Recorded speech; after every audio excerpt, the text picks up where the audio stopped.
Tuhan. Ya, kita harus tahu bahwa dalam hidup kita, ya, hidup yang kita jalani ini, ya, bukanlah hanya hidup yang membutuhkan hanya kebutuhan jasmani. Ya. Karena manusia itu terdiri dari tubuh, jiwa, dan roh. Oleh karena itu, maka seluruh dimensi kehidupan manusia ini harus terpenuhi. Ya, sebagaimana fisik kita membutuhkan kebutuhan jasmani, makanan, pakaian, ya, demikian juga roh kita juga harus dipenuhi dengan kebutuhan rohani. Ya. Nah, akan tetapi sesuatu yang lebih khusus, ya, kalau kita berbicara di dalam kehidupan untuk menguatkan keyakinan di dalam menguatkan kepada kebenaran firman Tuhan. Sebab banyak orang mendengar firman Tuhan, ya, mendengar apa yang dibaca, mungkin yang dibaca maupun yang didengar yang disampaikan oleh hamba Tuhan, itu terlewatkan begitu saja. Ya, kenapa? Karena menganggap sesuatu yang biasa-biasa saja, sesuatu yang tidak memiliki makna apa-apa. Ya.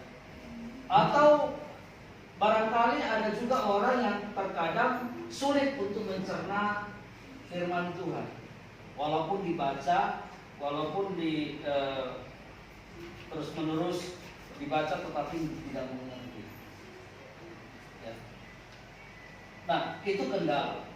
Tetapi sebagaimana apapun keadaannya, kita harus memiliki suatu hidup yang optimis untuk terus mempercayai kebenaran Tuhan.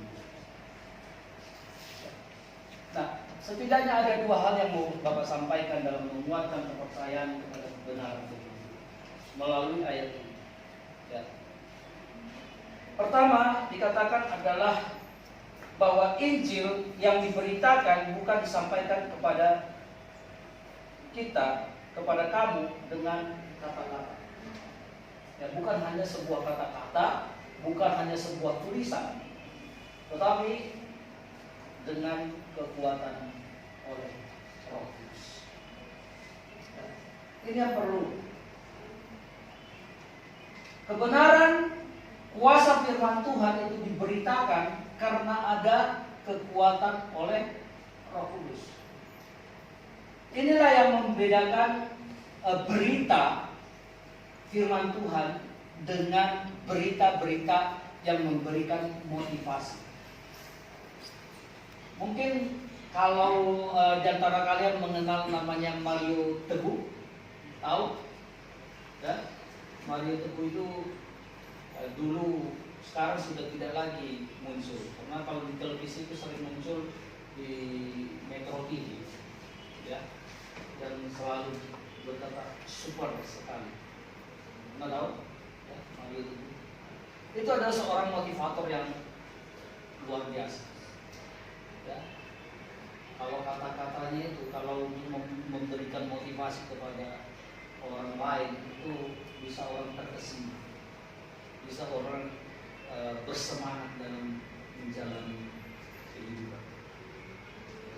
Tetapi sekalipun orang yang dikatakan sebagai orang yang luar biasa dalam memberikan motivasi, dorongan kepada orang, bergairah dalam menjalani kehidupan, ya, kalau kita kaitkan dengan kebenaran firman Tuhan, ya, itu tidak ada apa-apa. Orang mungkin bisa terkesima, orang mungkin bisa terkagum-kagum dengan apa yang dikatakan. Tetapi lihat, kita harus memastikan kebenaran-kebenaran yang ada di muka bumi ini, sejauh manapun orang bisa melakukan atau membuat suatu power statement yang menggugah hati manusia, itu bukanlah kebenaran sejati. Ya. Kenapa? Karena kebenaran sejati itu hanya terdapat di dalam Alkitab, firman. Itu yang harus kita tahu. Firman Tuhan itu adalah kebenaran sejati, mutlak, absolut, yang tidak bisa terbantahkan oleh apapun. Kenapa? Tuhan Paulus menyaksikan sendiri, karena di dalamnya ada kekuatan Roh Kudus. Firman yang kita sampaikan, yang diberitakan oleh manusia, ya, itu di dalamnya terkandung kekuatan Roh. Bukan hanya sebuah tulisan, bukan hanya sebuah kata-kata, tetapi Roh yang memberikan kekuatan di dalamnya. Maka kita tidak bisa sembarangan. Walaupun mungkin kita mengatakan ada seorang hamba Tuhan atau siapapun, ya, menyampaikan firman Tuhan berdasarkan Alkitab, tapi kehidupan orang itu jahat, karakter orang itu tidak baik, itu bukan urusan Tuhan. Ya. Katakanlah Bapak misalkan menyampaikan firman Tuhan kepada kalian, tapi kalian lihat tabiat Bapak, karakter Bapak, ya, kehidupan sehari-hari tidak mencerminkan dalam apa yang Bapak sampaikan, itu bukan urusan Tuhan. Kenapa? Karena ketika orang itu menyampaikan atas dasar firman Tuhan, Tuhan tidak membela manusia. Yang Tuhan bela apa? Hah? Tahu? Yang Tuhan bela adalah firman-Nya. Firman-Nya. Jadi firman itu berkuasa. Jadi kalaupun ada seorang penjahat sekali menyampaikan firman Tuhan, itu bisa berkuasa. Karena apa? Kekuatan Roh Allah yang menghidupi kebenaran firman Tuhan itu. Jadi bukan karena manusia itu. Maka jangan kalian itu terobsesi ataupun terkagum-kagum kepada siapapun yang namanya hamba Tuhan sekalipun apapun dia. Kita tidak boleh mengagumi manusia. Amin. Wah, itu pendeta luar biasa. Wah, kalau udah pendetanya luar biasa daripada Tuhannya, itu jangan-jangan dia sudah berada di dalam kesesatan. Ini bahaya. Seorang hamba Tuhan itu harus menjadi keset, ya, alas kaki, menjadi pelayan. Harus Tuhan yang dipermuliakan daripada manusia. Kalau ada manusia, hamba-hamba Tuhan yang mencari nama, itu bukan hamba Tuhan. Nah, jadi kekuatan kebenaran firman Tuhan yang disampaikan oleh siapapun itu mengandung kekuatan Roh Kudus. Hanya saja perlu respon dari setiap kita yang mendengarkan, ya, mendengarkan. Respon dari firman Tuhan yang kita dengarkan itu harus ada dalam kehidupan kita. Ingat, Yesus pernah menyampaikan tentang 4 kategori manusia dalam mendengarkan firman Tuhan. Yang pertama adalah ketika orang mendengarkan firman Tuhan, diumpamakan oleh Yesus firman Tuhan itu seperti benih. Ada benih yang jatuh di pinggir jalan. Ada benih yang jatuh di batu-batuan. Ada yang benih yang jatuh di semak belukar atau semak belukar. Ada juga benih yang jatuh di tanah yang subur. 4 kategori ini adalah yang mewakili setiap orang yang mendengarkan firman Tuhan. Yang jatuh di tanah yang di pinggir jalan, Yesus katakan apa? Ketika benih itu jatuh, maka datanglah burung memakannya. Artinya ada orang yang mendengarkan firman Tuhan, ya, nggak sampai ke telinganya, ya, belum sampai ke telinganya udah firman Tuhan itu udah habisnya. Jadi ibarat orang-orang kalau datang misalnya dalam persekutuan, dalam gereja atau dalam konsel-konsel atau dalam pertemuan ibadah atau persekutuan, ya, di situ datang dia hadir langsung tidur, ya,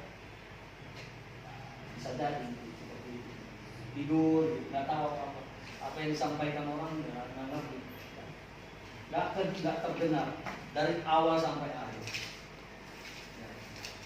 Atau masa bodoh, ketika orang menyampaikan firman Tuhan, tubuhnya ada di sini, tapi pikirannya kemana-mana,